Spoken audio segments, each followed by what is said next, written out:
নিয়ে যদি আপনি কথা বলেন আর কি, বলেন ছবি নিয়ে আপনার ফার্ম নিয়ে কিছু বলেন। এটা তো হচ্ছে আমাদের ক্লাস ওয়ার্ক যেটা থাকে, আর এটা হচ্ছে ল্যান্ডস্কেপ, আমাদের কোর্সের মধ্যেই আছে। ল্যান্ডস্কেপ যা হচ্ছে আমরা সামনাসামনি দেখি সেটার উপর ডিপেন্ড করে আমাদের করতে হয় ভিউটা।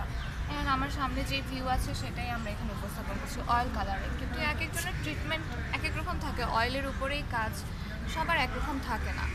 আমি যে টেকনিকে করছি বা আমার কালার ট্রিটমেন্টগুলো যেরকম মিক্সিং কালার, সেটা সবার সেরকম থাকে না, এটা এক একজনের কাজের টেকনিকের উপর ডিপেন্ড করে। এটাই এতটুকু। নামটা বলবেন, নাম পরিচয়। আমি রিমঝিম চারুকলায় পড়ি, ড্রয়িং অ্যান্ড পেন্টিংয়ে 4th।